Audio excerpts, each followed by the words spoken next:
Welcome back everyone. In November 2024, following an investigation of war crimes and crimes against humanity, the ICC, International Criminal Court, issued an arrest warrant for Benjamin Netanyahu and his other half, Yoav Gallant.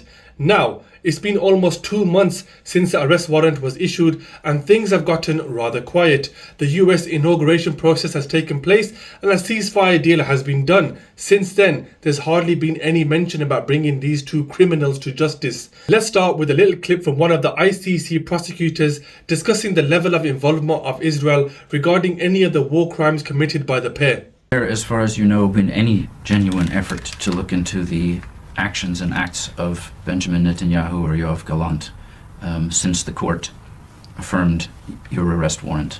Well, at the moment, I haven't seen that. I mean, there's been a denial that crimes have been taking place or that have taken place. There's a denial in many areas. But that can also be revisited by independent investigating judges or prosecutors, law enforcement, to look at the allegations and to review the conduct against the yardstick of the international obligations under the Geneva Conventions and under the domestic obligations of the State of Israel. And that's a sovereign prerogative. But we're here as a court of last resort. And at the time of the application and at the time of the decision, and as we speak right now, we haven't seen any real effort by the State of Israel to take action that would meet the established jurisprudence. The interviewer here is asking the ICC prosecutor if Israel has even looked at the allegations. As you heard very clearly, at the moment as it stands, Israel denies that a crime has even taken place.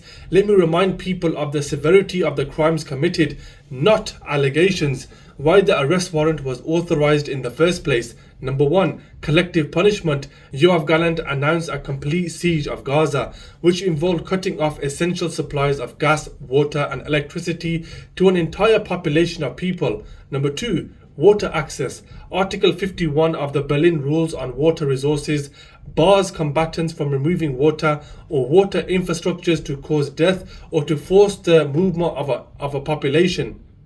Number 3, starvation. Number 4, the forced displacement of people. Number 5, the use of white phosphorus.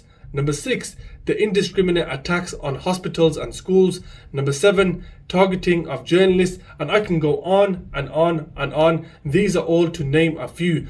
The so-called State of Israel, as we speak, denies any crime has even taken place. Of course, we're talking about the highest levels here, right? Netanyahu and Gallant. As far as I know, that even at a lower level, there has been no real effort to look into possible war crimes, even though I think it's quite commonly accepted in international law circles that crimes have been committed, but that even at a lower level, Israel hasn't made any effort or prosecuted anybody for what's happened in Gaza, for example. Well, it goes back to my earlier answer, Anthony, that unfortunately, for a long period, there was a complete denial of any alleged criminality, a denial of any conduct that fell below the standards that's required by the Geneva Conventions or by Israeli law, and that of course made things difficult to assess complementarity, or the other way around, it made it easy because there's a complete denial of any wrongdoing and so not a willingness to actually grasp the nettle of truth and to investigate it. But the point is that can change. Sometimes states, individuals can reassess the national interest and what's the proper thing to do before warrants are applied for. They can decide to do that after warrants are applied for. And in the meantime, we're doing what we have to do. The judges have done what they have to do, and we're investigating independently and impartially. But like in every other situation, we hope that states will step up and fulfill their international obligations. And that's what I hope happens in every situation, not just Israel and Palestine. I hope states can deal with the impunity gap. As you heard for yourself, there's been no cooperation from Israel in apprehending these animals.